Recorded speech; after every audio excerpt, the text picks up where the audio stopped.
All right. As I mentioned in my report that was sent out to you all, one of the greatest achievements that we realized in the past year was the opportunity to bring governance of our pension plans into the hands of the stakeholders, the employers, and the workers. After fighting for this for nearly 50 years, it's the way nearly every other public pension plan in Canada is governed, and it protects our retirement savings from the political whims of a government of the day. I don't need to remind you all that at the height of the recent financial recession, when every fund on the market was at its lowest mark, the government attempted to take advantage of that and make massive changes to our pension plan. We fought back that battle, and that attempt, and we won the battle, but this is a new government model, and it should never happen again, unless someone rewrites the legislation. Here to explain to us some of the details of our new arrangement is Sheri Wright, the Vice President of Stakeholder Relations and Communications for the LAPP Corporation. Sheri provides the strategic advice and support to the LAPP Corporate Board and the Sponsor Board, and is responsible for the stakeholders and government relations, communications, and reputational risk management. Holy, that's a title. She also chairs the Board of Directors for a $10 million pension fund for the Alberta School Board Association. In addition, Ms. Wright is a publicly elected official in her second term as a trustee of the St. Albert Public School Board. Sheri is a founding director of the Canadian Public Pension Plan Leadership Council and former chair of the Governance Committee. She holds a designation of director within the Institute of Corporate Directors. Her executive career spans 25 years in private and public sector. My friends, Sheri Wright.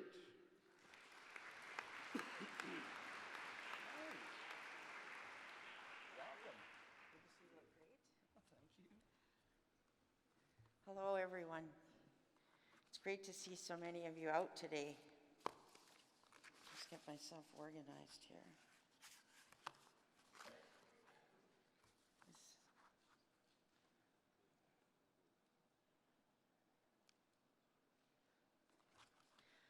So I was here last year. I don't know how many of you were and how many of you remember me, but as Mike just said, a lot has happened in pensions since I was here last year. At that time, we were working very hard, those of us within LAPP and those of you, Mike and his team, and many of the other unions in Alberta and their team, to try to get, before the election, to get our pension plans to independence. And many of you will know that this is something that actually we've been trying to do for 25 years. So it's a major success, so I just want to say thanks to you, all of you. Some of you might even have been out I remember in 2013 when Minister Horner was looking at changing the pension plans, and the unions were out in Winston Churchill Square, and it was like 30 below and freezing, but out there to have a protest to try to talk the government out of making the kind of changes that you just heard your Manitoba friend talking about. And that was really critical and important for us. So now that we're out, that's a good thing. To stay out is something that we have to be ever vigilant about, because the honest truth about governance is that they can legislate, and then new governments can come in and they can re-legislate. So I just want to give a quick overview about what my presentation will be today. So I'm going to update you a little bit on what those changes mean for LAPP. And then I want to talk to you a bit about the financial health of the plan, because it's very important that you know how well your plan is doing, and it's doing extremely well, because this is one of the ways that you can advocate when people talk to you about making changes to your pension. A lot of the arguments that are based on trying to get rid of defined benefit pension plans is to say that they're too risky, and I can assure you that this plan, which is now at $47 billion, is in very good financial shape and is not at risk. So after that, we're going to talk a bit about... Give it. Absolutely. Then I'm going to just talk a little bit about advocacy for LAPP, for you as its members, and some of the work that we're doing, and some of the key messages that will be good for you, and the places where you can go to learn more about your pension. And then I've got some links and some tools. I'm going to show you a couple of short videos. And all of that is to ensure that we are always a lap ahead, which is, of course, our tagline now. for our pension plan. So after 25 years of lobbying, and I'm not exaggerating, I think it might even be just a tiny bit tip over 25 years, where the unions in particular, and also from time to time some of the employers as well as the unions, and certainly in the latter years the employers were just as much in favor of it. And part of the reason is that under the previous structure, the Minister of Finance was the trustee and administrator of the pension plan. And the Minister of Finance, no matter what party you are in, is a very busy person. And one of the hardest things has always been to get somebody who is dealing with pensions, and it would be very low on his list of priorities, to do some of the things that are needed to be done in order to keep the plans healthy. So one of the benefits of moving away from government and being independent is that we don't have to wait for those decisions anymore, and we have our own boards who are made up of our own people who are there representing your interest and not the government's interest, are the ones that are making those decisions. So the good news is there have been no changes to your pensions or your benefits as a result of this. This transition has gone very smoothly, and it's all about how the plan is governed, and it's not about the benefits themselves or any of the funding or financial aspects of it. So the really good news is that members are at the table. That means you are represented there. We have two boards, and HSAA has someone on both boards, and I'll talk to you a bit about that in a minute. Under the current structure, the way it is now, the government doesn't have any say in choosing benefits anymore. It used to be you had a board that was composed of people, and yes, you had a representative then, before the board structure changed, but all that board could do was make recommendations to the minister. It didn't actually have power to design the benefits that you have today. But the boards we have now have full decision-making authority.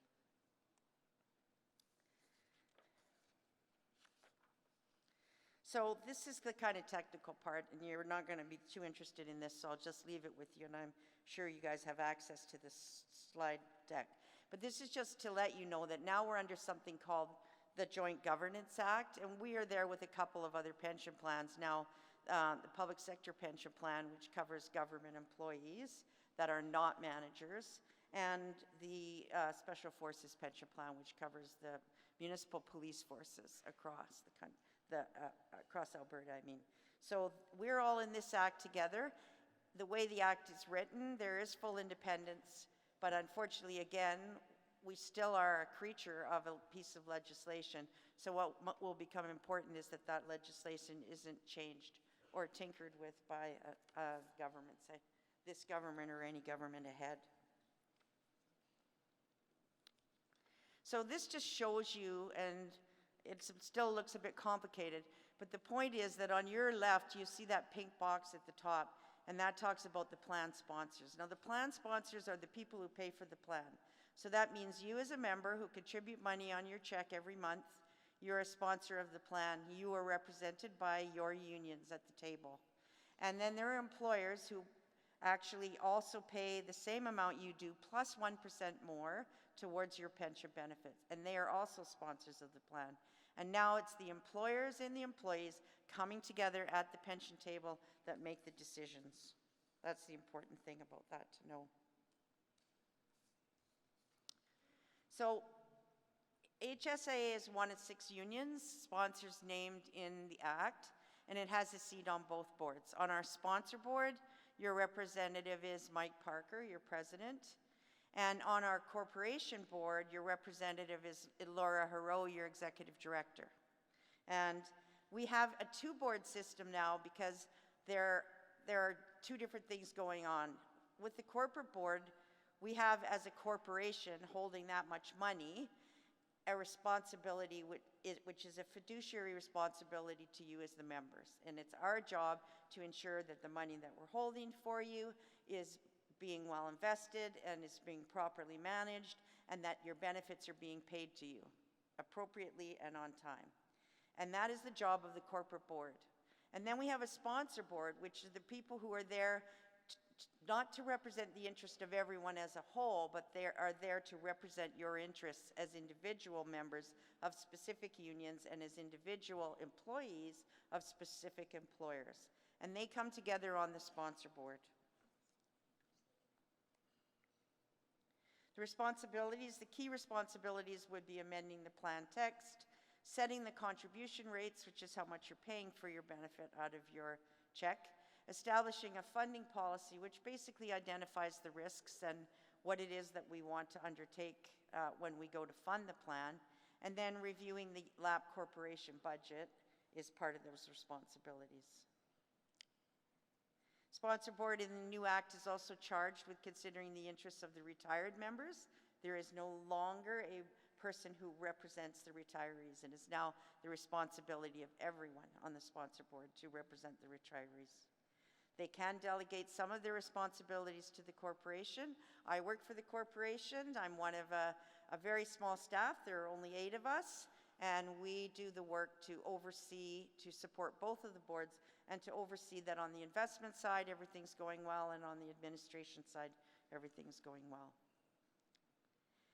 Any decisions in the future about who will be a member of the plan, or rules around how employers withdraw from the plan, if they choose to do that, will be established by that same sponsor board that Mike is sitting on. Okay, the LAPP Corporation, that's what I work for, was established under that act. It's not a crown corporation like we used to be in the past when we were called ALAPP Corp, but it is still a creature of legislation. We're no longer audited by the Auditor General of Canada. We used to be part of the government's books. And the significance of that is that even though the pension plan fully pays for the pension plan and no money comes out of government coffers to pay towards the pension plan, any of the financial statements related to the pension plan was always on the government's books.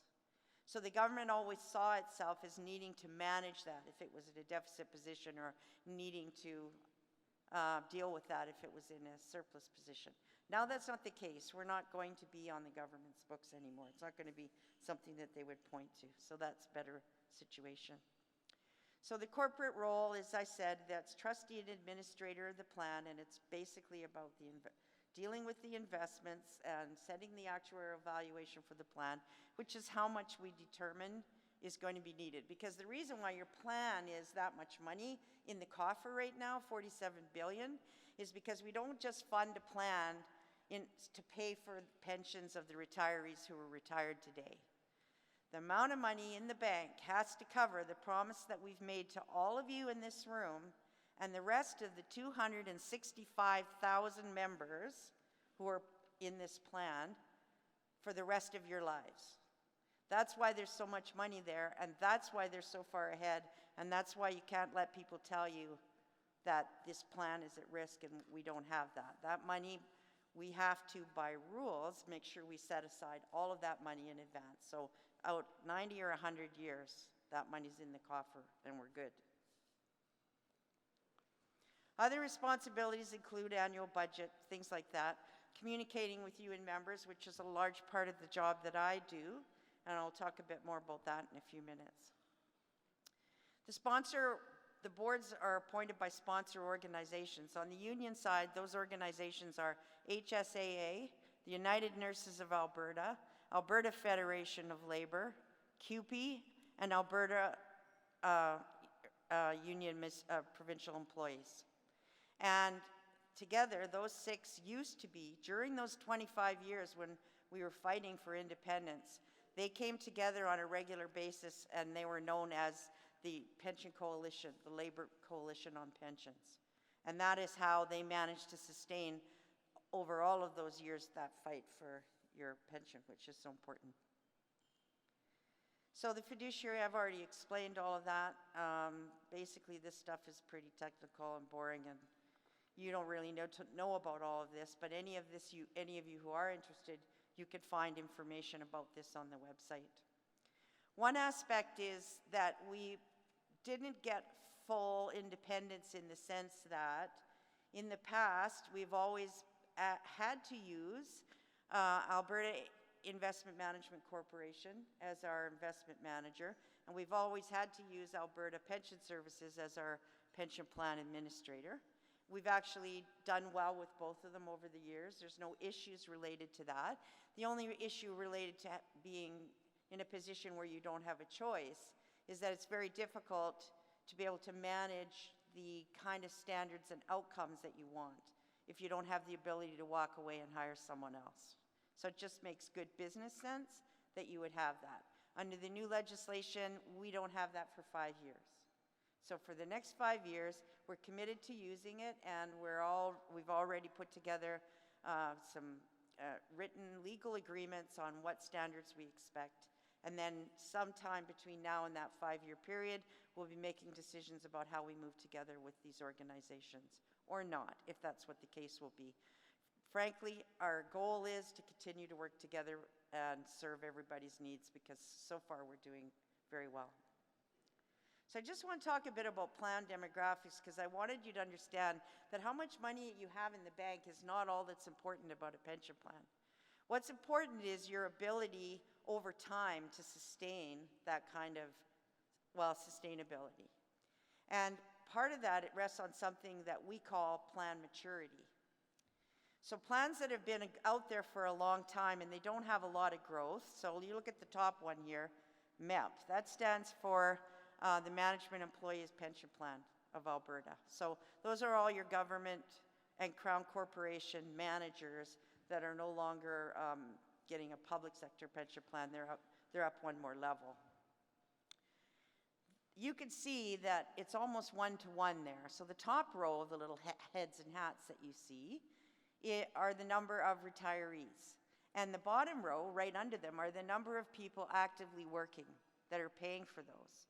So you can imagine that over time, as people retire, that top one is becoming more and more people added to it. And if government continues to cut back, or they don't continue to expand, that group of employees in particular, you could see that's the effect. So over time, every government, as you know it better than anyone, it doesn't matter what stripe they are, they get in and the first thing they want to do is eliminate the fat and cut down on all of the number of staff. So in that particular plan, they're very mature, because there's like one person working to pay for every retiree. And that sends the cost of the plan up. That's when contributions start to skyrocket. And when that happens, there is an issue related to whether the plan is sustainable over time. So, but if you look, and then you'll see the second one is the university's pension plan. The third one is the public sector plan for non-management employees. SFPP is our, again, the Special Forces pension plan for police. At the bottom is LAPP, and have a look at that. That's very healthy. What you have there is that basically there are 2.5 to 3, almost 3 members for every one retiree of LAPP. So that's actually very good. So as long as we continue to grow, that will help us with our maturity. And this shows you, just for your own, across the country, because LAPP is a very big plan. We're the 7th largest in Canada. You might hear about the Ontario Teachers Pension Plan all the time, and OMERS and all of those in Toronto. They're the ones that always get the press, but the reality is that we're also a very large plan. But you can see, just looking at these plans here, that again, we're still in a much better position. So in fact, LAPP is probably the model of a good defined benefit pension plan that can be sustainable over time for most of the country. And that is the way we look upon that as our goal, to try to be a leader in this area. So as I said, we have over 265,000 members, and we are employed in 3 sectors. Health is about 52% of the plan now. Obviously, that includes all of you. Education, that is everyone in education except teachers, is 20% of the plan. And then all of the municipalities in Alberta, those members make up 28% of the plan. So this 44 billion is a little bit less than what I quoted you. That's just because that's at December. So since December, we're actually up to 47 billion. So we're increasing. Our funded status is 108%. We're not in a deficit position. We are in a funded position. And when you look at the chart there, you'll see that we're actually got up and then we're just trickling down a little bit at the end. Well, the reason for that isn't that we're not doing well. The reason for that is that we're doing so well that we cut your contributions 2 years in a row. So you are now paying less than you did 3 years ago for your plan, and less than you did 2 years ago for your plan. So this is a way of, I guess, being able to give back, because there were those rocky years, 2008 to 12 during the global recession when we were in a deficit position and you were having to pay a higher contribution rate. But the goal has always been to try to get the rate down as much as possible to that level of the plan. So how many of you guys know this guy here?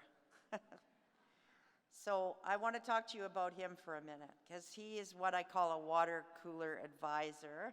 He's the guy at work that can tell you, or a woman at work, that can tell you everything you want to know about your pension plan and what to do to invest your money and all of those things. And I want to guard you against him, even though he's got this terrific sense of design and clothing.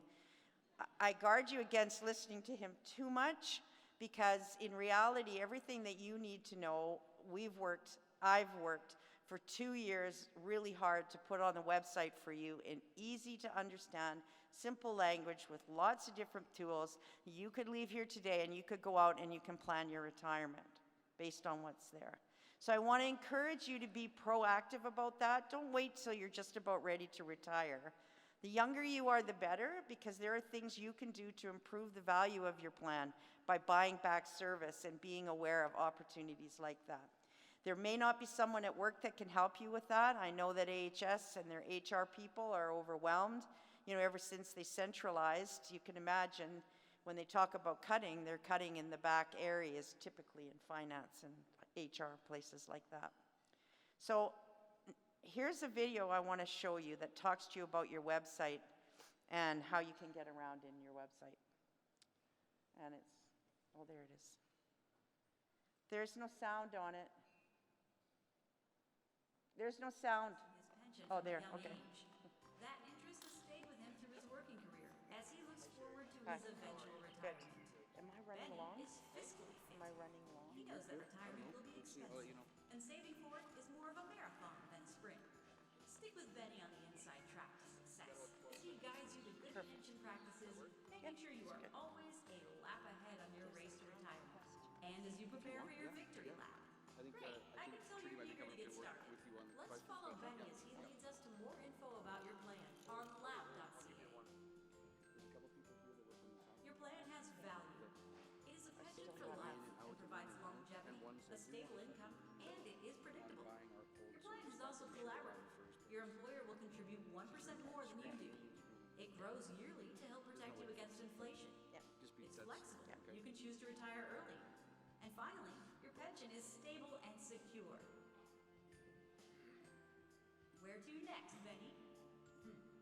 This person looks like they have some questions too, Benny. Why don't you show them who takes care of the inner workings of LAPP? Your plan is in good hands. Here you can find out all about the key players that oversee the plan, make important decisions about LAPP, and take care of day-to-day functions such as calculating pensions, taking member calls, and investing the plan fund.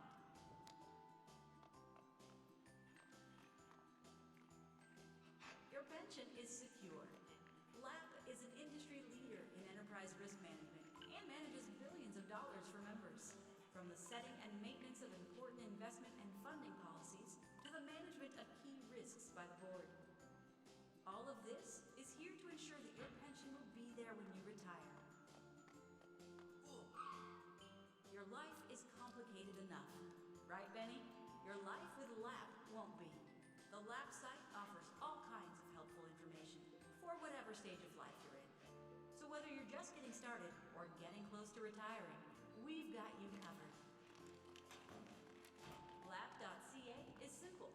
Find all the info you need about your life with LAPP and make your journey easier. LAPP.ca has all the tools you need to make your journey a success. From forms and publications to retirement tools to information for employers, it's all there. So get connected to LAPP.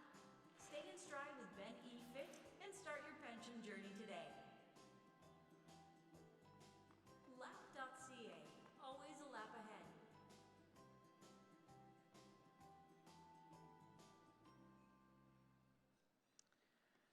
Okay, so I'm going to show you one more video, and then I'm going to share with you some links, and then I think there'll be time, a few minutes at least, for questions if anyone wants any.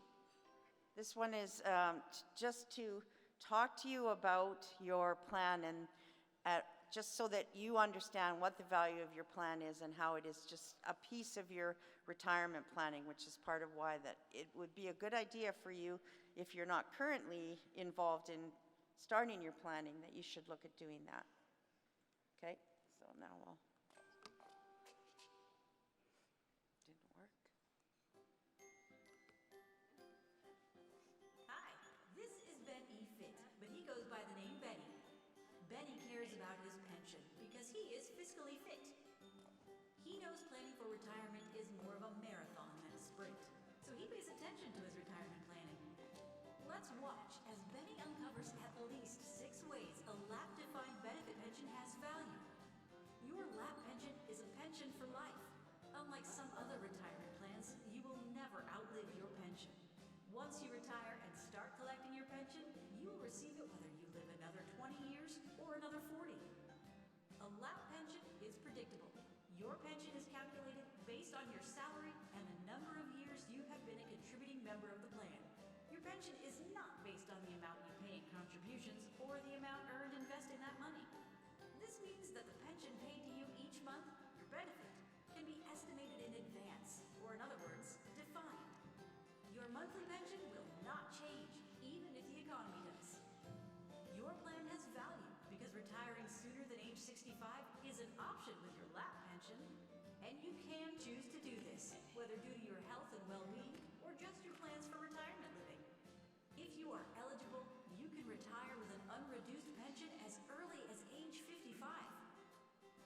Early retirement isn't for everyone though, and the good news is as long as you keep working and your salary and or your years of service continue to increase, your pension will too. LAPP is only a piece of your overall retirement income plan. Your LAPP pension and government pensions may be all that you need in retirement. If you start with a LAPP later in your career, or you plan on a luxurious retirement, you will need other retirement income, such as RRSPs or other savings. Your LAPP pension is an important and reliable piece of your retirement plan. Knowing what kind of retirement lifestyle you want will help you estimate how much more you will need to make your retirement dreams come true. Your plan has value because LAPP removes the guesswork around retirement planning. Because you can estimate your LAPP pension in advance, you can plan for other sources of income if your LAPP pension won't be enough. It grows each year to help protect against inflation. With a yearly cost of living adjustment called a COLA, your pension will grow along with the rising cost of goods and services. It has value because your employer pays 1% more for your pension than you do throughout your career. Your LAPP employer is aiding your retirement security at a time when most Canadians have no workplace pension at all. Many Canadians will retire with government pension plans that only provide 25% to 30% of their pre-retirement income. You can rest easy as a LAPP member because experts use a continuously reviewed strategic plan to manage funds and risk. Backed by a large pooled investment fund totaling over $40 billion, LAPP is the 7th largest pension fund in Canada. This means cheaper fees for investment and administration. Retirement is expensive, but Benny reminds us that planning for your retirement is a marathon, not a sprint. And with your defined benefit pension plan, you are always a lap ahead.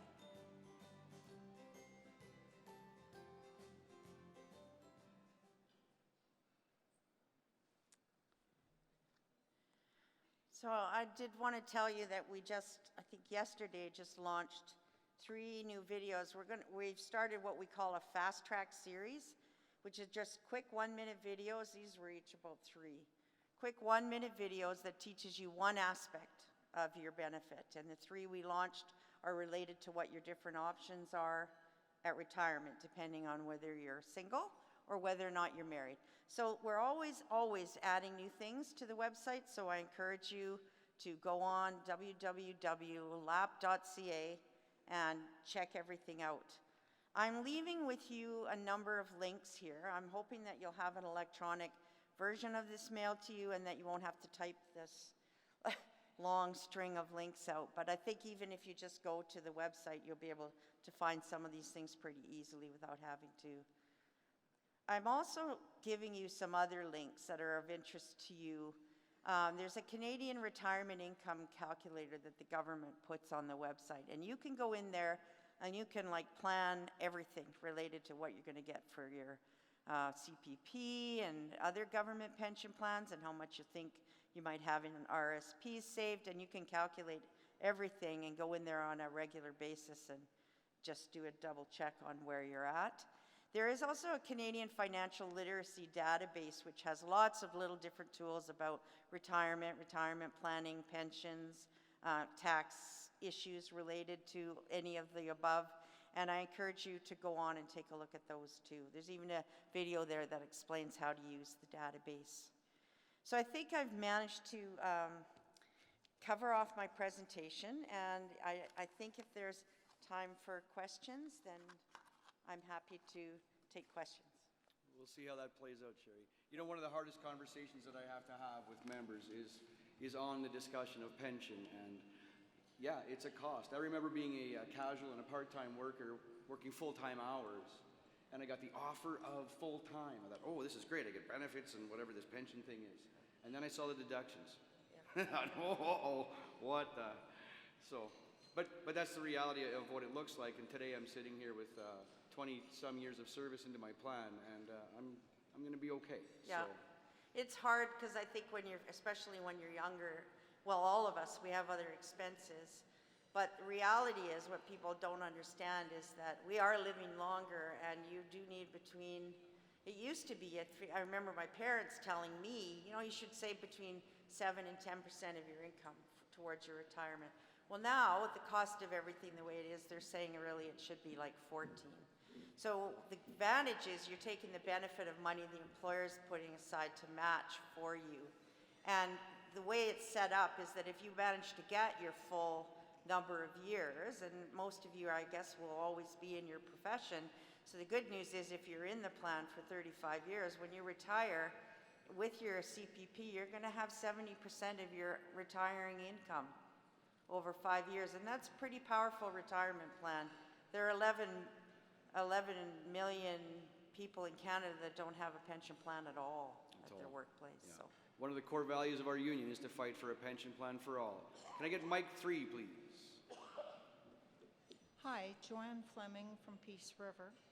I just have a question. We have a lot of casuals at work that, of course, can't be... Delegate, can you just come to the mic a little closer so we can hear you? We have a lot of casuals at work.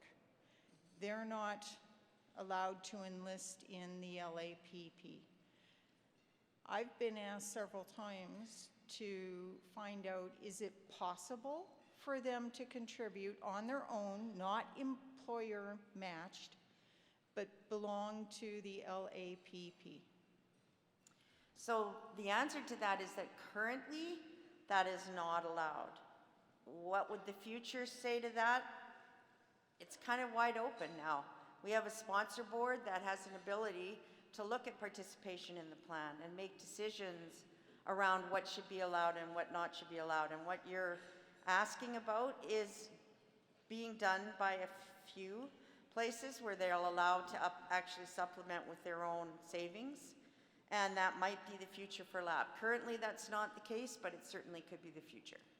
Just to go a little further with that, what if you have someone who has been full-time, has a pension residing with LAPP, is casual now, and of course they can't contribute?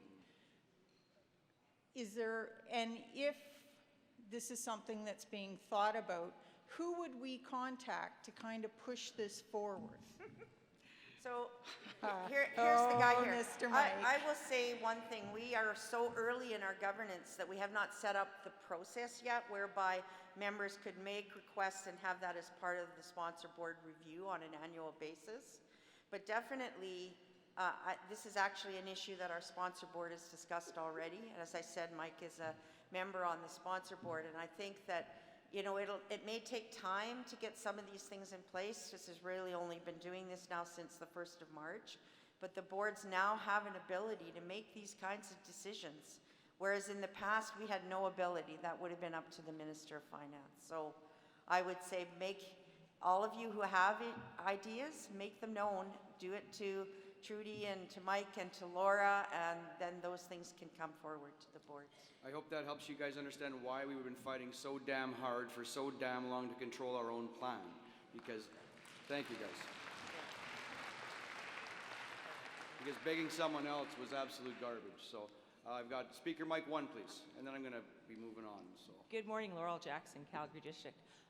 One of my questions too about our pension plan is if you're part-time, you're able to opt out. So I'm hoping that we can look at making sure that everyone has the opportunity to be part of our pension plan. Yeah. You bet. Yeah. Great. Great. Thank you guys, and thank you, Sheri. Always a pleasure to have you here, and I'm sure I'll see you at a board meeting real soon. Okay, yes, A gift you from will. us, and thank you very much. Thank you very much. Thanks.